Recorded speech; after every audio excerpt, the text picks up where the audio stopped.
welcome to Whisky.com, where fine spirits meet. And today I'm in the heart of Speyside. Yeah, I'm at the BenRiach Distillery. BenRiach Distillery has a bit of a history, a bit of a bad history. They were really not continuously open. They were founded in 1898 and pretty fast they got closed. They got bought, they got reopened, they got closed again, bought, and they were bought and sold pretty often. In the recent past, they were owned by Shivers, and they closed them in about 2002. And fortunately, Billy Walker, a Scottish person, opened the distillery again as an independent distillery and brought the distillery up. And the distillery was sold then with two other distilleries to the Brown-Forman company back in 2015. And now it belongs to the big spirit company of Brown-Forman. Yeah, Brown-Forman is, as I said, a very big company, supplies them well with casks and other different kinds of material they need for their production, and really looks out for them as they're not that tough on cash flow, so they can really look out for the quality of BenRiach. And that is actually really interesting, and today we're going to see why BenRiach is such a quality and loved whiskey.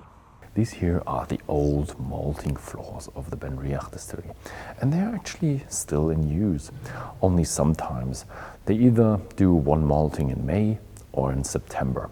They do it in steeping tanks where they put in water and let it then steep for a few hours or even a few days sometimes, and the corn and the actual grain soaks up the water, and then it actually tries to start to grow. And what the grain actually does is, at the start of their growing, it needs sugar, so it converts the starch inside the grain into sugar. And you realize that when you try a grain of barley and a malt grain of barley, then you realize the malt is much sweeter and much softer. So it actually lifts up and becomes more sugary. And after it has been steeped and it's wet, you have to spread it out, and you have to turn it very often, once, twice, 3 times a day. And that is so there's no fungi growing there and no other bacteria that is actually happening in there. So you really have to turn it and really have to have it aired through. And after that, it is off to the drying floors. And this is the point where you decide whether you want to have a peated or an unpeated whiskey. If you use peat fire, you get a peaty whiskey, a smoky whiskey. If you use hot air, then you get a normal whiskey. For their own malting floors, they only use hot air, so they get an unpeated whiskey. Today, most of the malt that comes for the production is from outside maltings, and they buy a lot of unmalted barley. But the distillery also buys some peaty barley and some heavily peated barley. And I'm really excited about trying some of their peated Speyside whiskey, which is pretty uncommon. So now let's talk a bit about the history of this place. So these malting floors are really old, and back in the day it didn't just as has been used for the production inside the distillery, but also for the production of the distillery just next door, the Longmorn Distillery. And as the distillery was closed very back in the day, the malting floors kept going. So at some point of time, the BenRiach Distillery was known as a malting company. Nowadays, you only have 2 weeks per year where there's malting going on. So if you're lucky and you're visiting the distillery as a tourist, then during May or September, you might be lucky to see them spread out the malt here and experience how the whole malting process is done. The malt is being milled here in this Porteous patent malt mill from England, Leeds. It's a very old 2-roller mill, and as it is really old, it's probably standing here since the very beginning of the distillery. 2 times a year, the distillery runs peated malt. So usually it's done at the beginning of the year and then during the summertime. And during the usual cleaning processes between the batches, it is then set back to an unpeated malt. As the distillery is really clean, it doesn't affect the unpeated malt that much. So the grist is stored here in a big grist hopper, and it's actually being mashed in the old traditional way.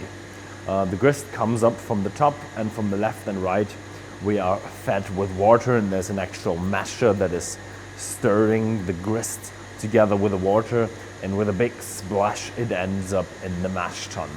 The mash tun produces about 25,000 liters of mash per mashing, is made of stainless steel. And here at BenRiach, they look very closely at energy conservation. So the energy that is being fed into the mash tun, the water that is heated up, is afterwards being cooled. And during this cooling process, it is being used to heat the next water that is coming in. So the most amount of energy is conserved in this process. We have 4 mashing cycles. 4 times we are washing out the sugars and the starches from the grist with increasingly hot water.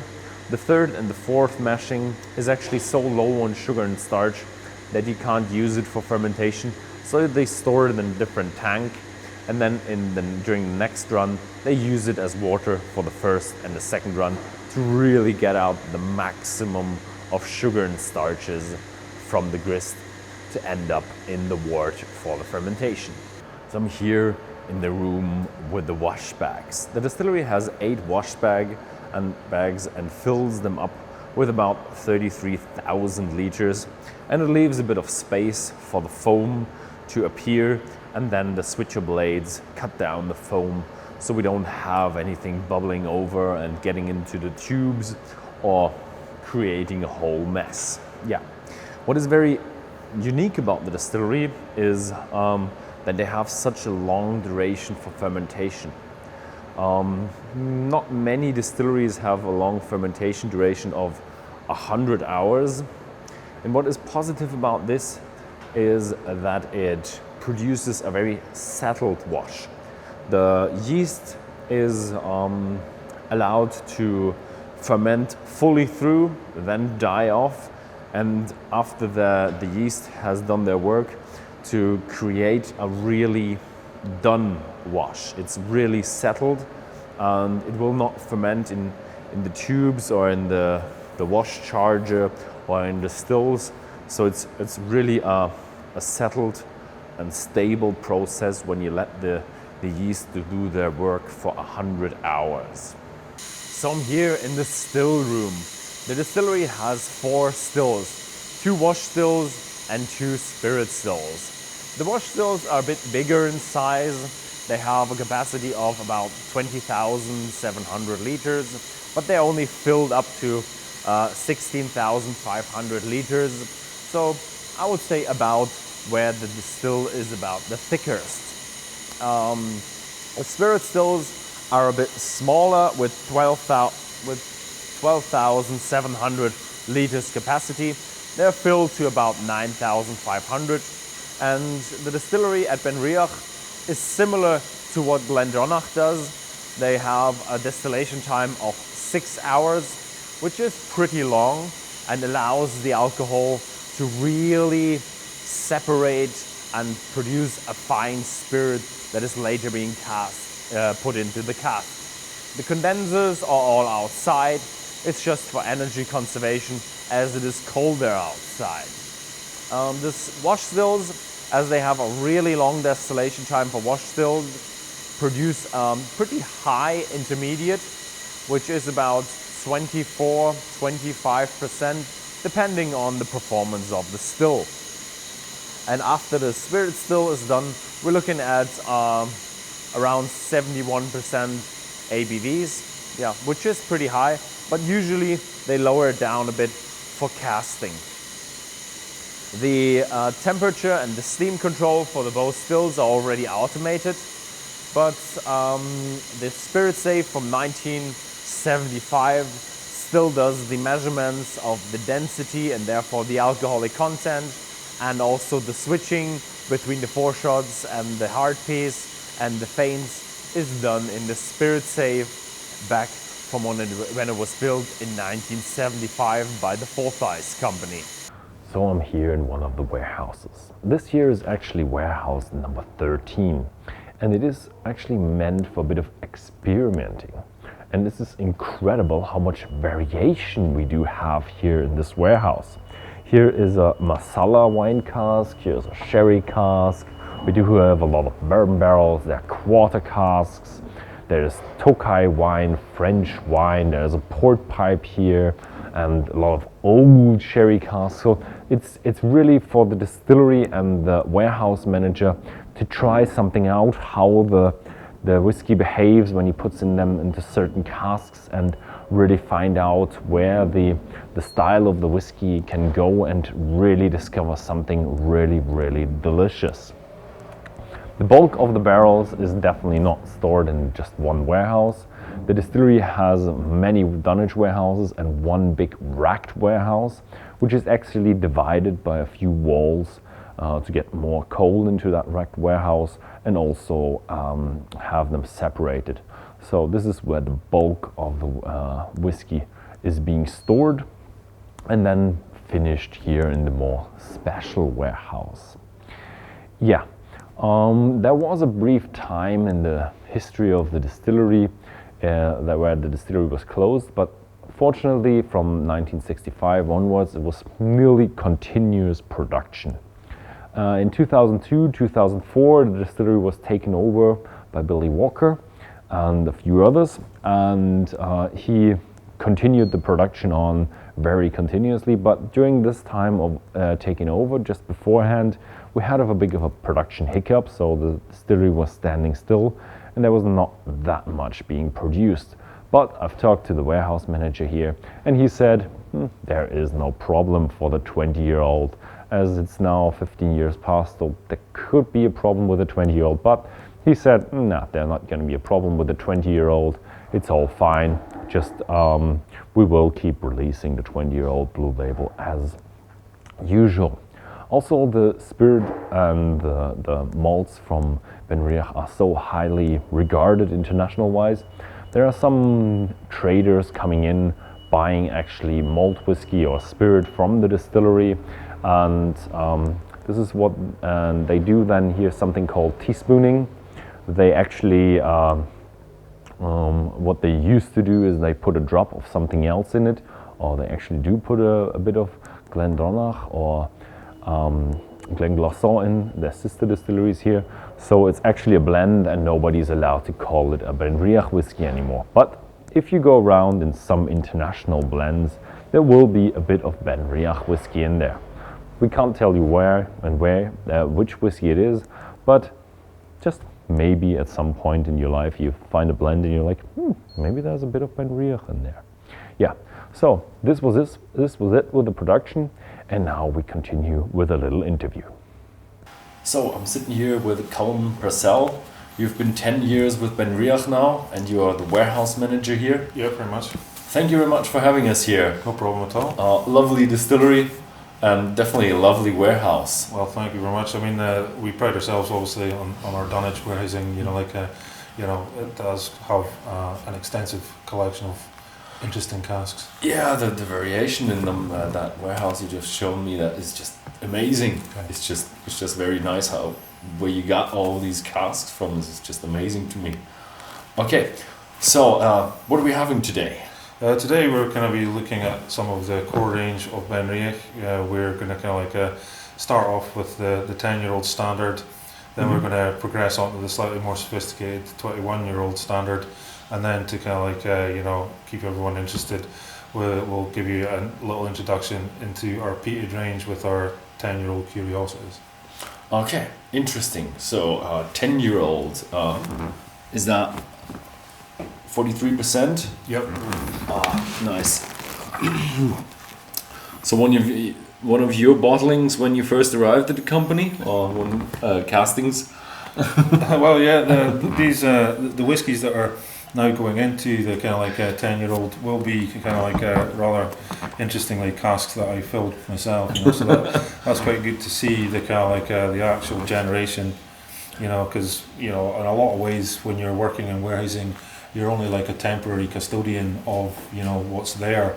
But to have seen something that you filled yourself, be vatted together for a bottling is quite satisfying. Yeah, you have to be really consistent and work along with the company to see. I know that cask I filled. Yeah, that's it. The 10-year-old is an excellent example of a very pure and standard Speyside style. It's really fruity. You got a bit of pears in there. Yeah, the BenRiach obviously has that great malt characteristic. The sweetness at its core. And at 10 years old, it's exhibiting a lot of the sort of like orchard fruits that you would be expecting, as you say, pears and apples, a little bit of citrus, that slightly kind of like a zestier sort of style. Yeah, definitely, that zesty, definitely, and with the sweetness in the background. Yeah, that's it. I mean, that's the perfect sort of balance in BenRiach. You're getting that sweetness from the malt and the kind of like the fruits coming through from the maturation. You're also getting that lovely shot of vanilla that you're getting out of the bourbon cask.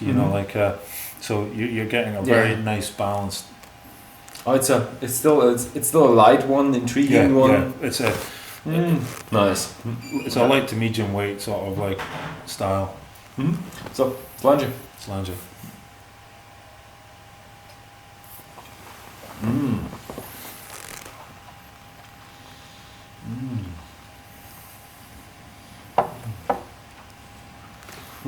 It's a very soft, delicate whiskey, but it does still tend to have a great length on the palate. And it's in your mouthfeel. It's soft and very almost a bit oily. A little bit. You're getting that lovely sweetness up front, but then at the end you're getting that lovely little bit of spice that you're just getting out of the wood as well. Yeah. When you swallow it, you get the whole fruits, but now in the aftertaste there comes that little bit of spiciness. Yeah. A little bit of oak coming through. Yeah, that's what you want, that little bit of spice from the oak. A nice fresh entry whiskey. Absolutely. Just as I like it. Yeah. So, as a warehouse manager, you do have kind of different mash bills. You do have like unpeated version, a peated version, and now you do have a heavily peated version. So, is that hard to manage?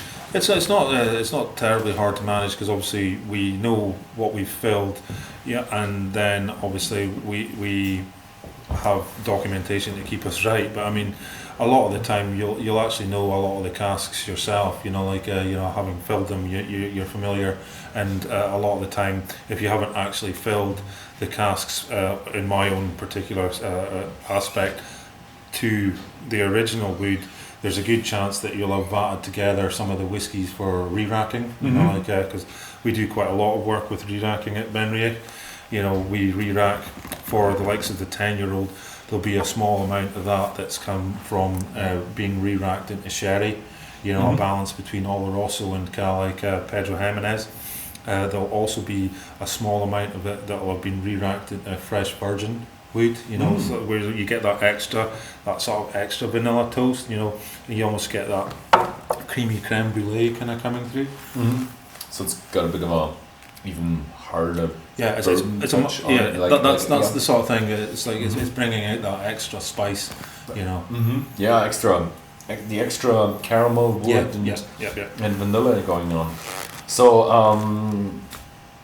21-year-old, is that one of the re-racks then? Yeah, this will involve your standard version of BenRiach, whereby it's been kept in bourbon cask, but also to make this a far more interesting flavour profile, there's work that's been done where there have been finishing work done in sherry, but to take it on to another level from the 10-year-old, the 21-year-old also has kind of like a work where it has been re-racked into wine casks, and I think that adds to the sophistication of the palate. It is incredibly good. The wine re-racking adds a really lovely dry sweetness and Mhm. also extra complexity on the nose.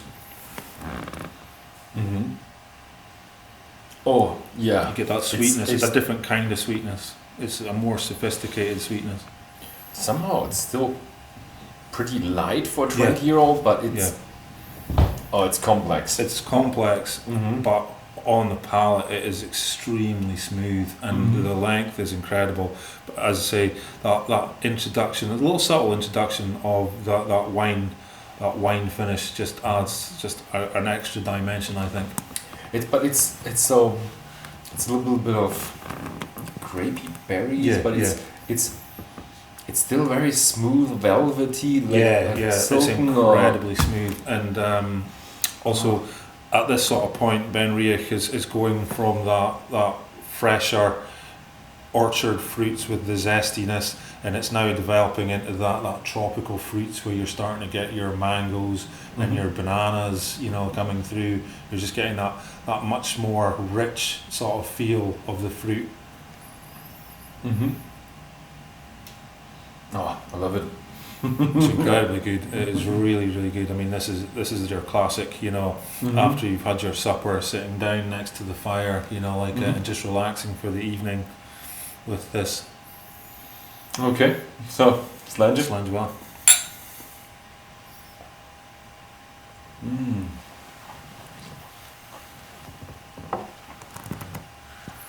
Mm. Mm.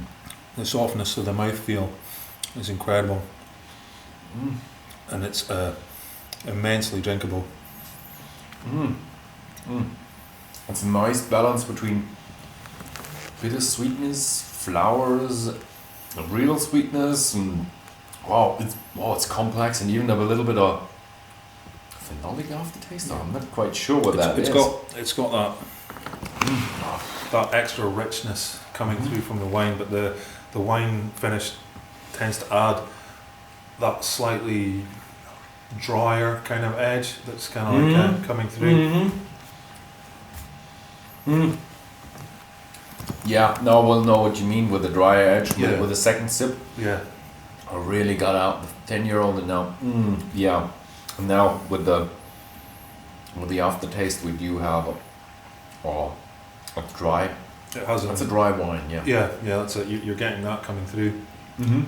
But then it also leads to that incredible palate length. It stays on your tongue for a long, long time, but without being in any way intrusive. Mhm. It's just so well balanced. It's kind of the woods and the finishes have all harmonised, and you're getting obviously a beautifully mature, whiskey at 21 years old. BenRiach is really, really coming into its own. Mm-hmm. I mean, obviously, the 10-year-old is a lovely fresh whiskey, and a whiskey you could drink every day. But I think the 21-year-old is it's kind of like you're keeping it for a slightly more special occasion. Mm-hmm. Yeah, that's definitely not your everyday drum. No, It's no, definitely it's a real complex one. This is when old friends have come round to visit, and you're sitting Yeah. down and relaxing. And That's a company whiskey. yeah, definitely. Oh, I love it. I really love it. So, the BenRiach had its own maltings, Yes. and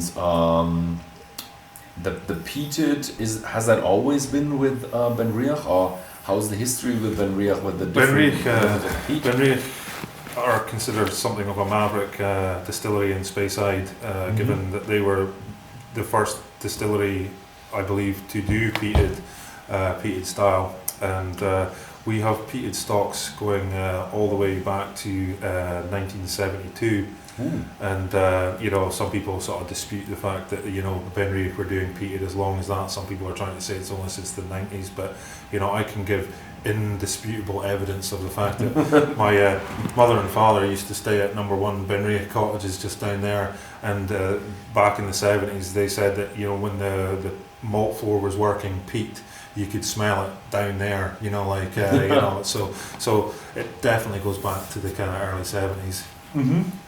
So that's cool that you have some old peated whiskey and some history with the whiskey. I love it. I love it. I love it. So, the 10-year-old Curiositas, is that peated or heavily peated? It's peated, but it's interesting from the point of view that it keeps a certain level of freshness in the fact that not all of the whiskies that go into it are peated. There's still some of the kind of whiskies that go into it that are just standard. So I think that adds a lovely freshness to it, you know, in the same way as the 10-year-old standard is quite fresh. The Curiositas is really interesting from the point of view that the peated that goes into it is heavily peated, but there's a beautiful balance of freshness and sweetness from the kind of like the standard bourbon stuff that goes into it.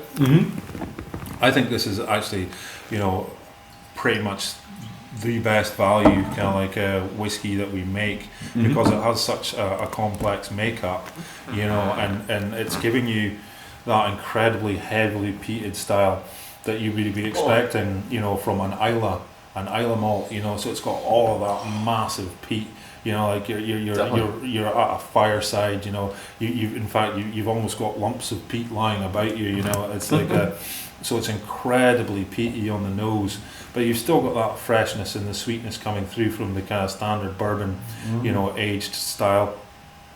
But then when you come to the kind of like the actual tasting of it, you get that immediate peat bomb hit. But because BenRiach, the water from BenRiach is such a pure mineral water source, the finish is incredibly clean and incredibly crisp, you know, unlike some Islay malts whereby the water is actually affected by the peat also, you end up with a much heavier finish. So with this, you're getting all of that peat power, but you're getting a much fresher, cleaner finish. Okay, I'm really excited. So, I do get definitely peat smoke. Definitely, that's the dominant note here. But with the little citric note, you're getting that. Sounds strange, but a little bit of a sea note as well. It's strange because we're not close to the sea, are we? We're not. Yeah, it's still in there. There's a slight phenolic character, but nothing like you'd be expecting from some of the kind of like Islas. It's subtle phenolic character, definitely. Yeah, maybe I'm confusing that phenolic character with the sea. Well, maybe it's potential. But I love it. It's fresh, fresh smoke. I don't know how to explain fresh smoke, but this always reminds me of, you know, like you know, campfires and that. You're just getting that beautiful smell, you know, like and you're kind of here, I would say, at the right time of the year, because I, for some reason, associate, you know, wanting to drink peated whiskey with the winter season. You know, there's times when obviously when there's snow on the ground and that, you know, and a little sip of kind of like peated whiskey, you know, must remind some part of your soul of the kind of the idea of the campfire and that, and you're getting that warmth coming through, you know, like definitely. Nice. Slanger.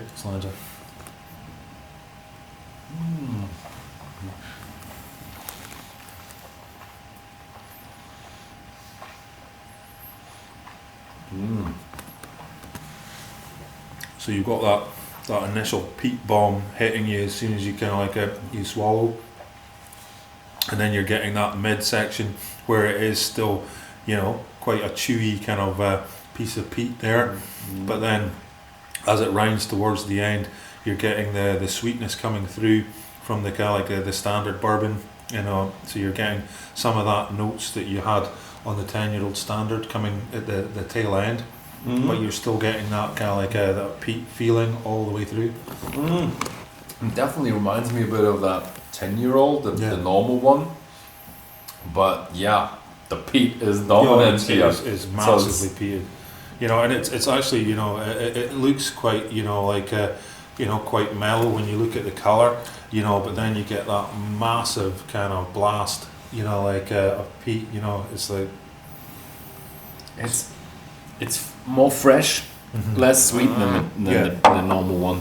That's It's strange for peaty whiskey to be fresh. Yeah, that's why I find the Curiositas is such a great whiskey and such great value, because the complexity of the makeup, you know, like, and the flavour profiles, you know, are incredible for just a 10-year-old whiskey, you know.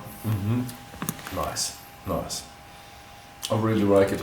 So yeah, the BenRiach brand has quite a big product range, and so how is that going to be affected in the future? Are we going to see more even, or? I think people who are familiar with BenRiach from when BenRiach were an independent under Billy Walker, we did have an incredible amount of products on the market at the same time. Mhm. You know, to the point whereby I think some people were thinking it was somewhat bewildering for the customer. Mhm. So under Brown Forman, they've rationalized the kind of like the lineup a little bit. You know, so that now the core range will consist of the 10-year-old standard, the 21-year-old standard, the 10-year-old Curiositas peated, the 21-year-old Temporis peated, and we've reintroduced the 12-year-old sherry finish because it was so incredibly popular. Mhm. You know, like with a slight tweak here and there, you know, on the original format. We have also the non-age statement Heart of Speyside, you know, as the introductory level. Mhm. And there will also be annual kind of like selections of cask strength, single cask bottlings. Oh, you're going You to know. continue that? Yeah. Nice. Yeah. Yeah, it's a bit of a, if you have that such of a brand, it's a bit of a hassle to differentiate between the malt heads and the beginners. Yeah. Beginners are just a bit too overwhelmed with Yeah. what should I try? It can be a little bit. But the malt heads just love the I do. difference in the palate, so they can really get into the brand and find out what kind That's of it. special things you're going on with your. We're still warehouse. working on quite a lot of different, re-racking programs and that. So there is potential in the future for other things, and also the single cask bottlings will be a great way of keeping up with the kind of like somewhat unusual ones like the Marsalas and the kind of like Muscatels, Mhm. the rum finishes, all these ones, as you say, that the malt heads can really get into, but without, perhaps kind of like, overwhelming the kind of market with perhaps too many as part of the standard range. Mhm. Okay, so really nice. I love it. I love it. Great portfolio you got here. So thank you very much for the interviews. Thank No you very problem. much for showing us around. And Thank yeah. you very much for coming to BenRiach, and anyone who's a fan and is willing to share, so their knowledge and their kind of experience of BenRiach is always welcome here. Okay, yeah. So thank you very much for watching this video. If you found this video interesting and you have friends who also like whiskey, then please feel free to share this video with your friends. Thank you for watching, and see you next time.